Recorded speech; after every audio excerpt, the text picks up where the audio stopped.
So we are in this lovely place called Rani Ki Vav in Patan in Gujarat.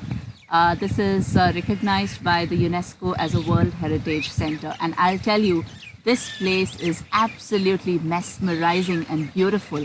What you will not find on Google is these pictures of these beautiful lawns out here, which is so pretty that you can just sit here and spend the whole day. And this is a writer's paradise. This is a content creator's paradise.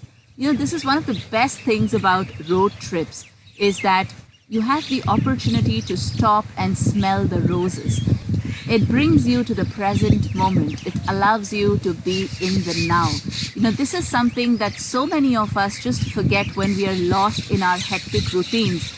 Our minds are constantly engaged. We are either thinking of the future or thinking of the past, thinking of our to-do lists, thinking of this and that we completely forget the now. We completely forget to smell the roses, as they call it. And that is what the road trip allows you to do. It gives you that opportunity to stop, to see, to feel, and to be in the now. While you're traveling by road, you can actually see the culture of each region. Every few kilometers, when you travel in India, you can see the diversity, and it is so noticeable. The culture is different, the language spoken is different, even the clothes that people wear, that is different. And so you can literally feel a place. You know, that's really the benefit of traveling by road. And especially in the pandemic times when public transport is always risky, if you have a car, if you love travel, if you love driving, then planning a safe road travel or safe road trip is really very, very rewarding.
So we are here in the stepwell down, and there's a barricade out here. So there's only a certain level till where you can go, and you can't really go beyond that. But there's so much positive energy out here, and there's so much silence, and you know, this whole vibration here is so spiritually charged. So my little toddler with whom we are traveling actually got hurt, and he was in pain, and he was crying, and he was, you know, getting cranky and all of that. But the moment we came here and we stood for a couple of minutes, just the silence and just the spiritual energy was so healing that he stopped crying and complaining. And it was just so beautiful. And that made me realize the importance of positive energy. You know, even at home, we can actually create this positive energy wherever we are, whether it's at home, whether it's at workplace. It's just about practicing to silence the mind. Because when we have too many thoughts and the mind is so cluttered, you know, small things become a big deal. And that's what has made me realize that when you just quieten and silence your mind, you can actually create positive energy in your own living space, and that energy is very, very healing.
I also realized during this trip that travel is the best way to educate your kids. You know, we are traveling with a 2.5-year-old toddler, and just showing him things, he gets the opportunity to understand the rich history of this country, the rich culture, the rich heritage of this country in a very experiential way. And the other thing why I feel that experiential learning is so powerful is when kids actually see something, they're able to correlate it with something that they already know, and hence they're able to understand it better. Right now, this place that I'm recording this video is the Sun Temple at Modera. And I told him that this is the temple which is dedicated to the sun god. And immediately he was able to correlate it to, worshipping the sun, because he's seen his grandfather giving water to the sun every morning. And so he said, yes, of course, we salute the sun as well. And so when kids are able to look at something, they're able to correlate it to what they already know, and hence that knowledge becomes embedded and they're able to retain it for a long period of time.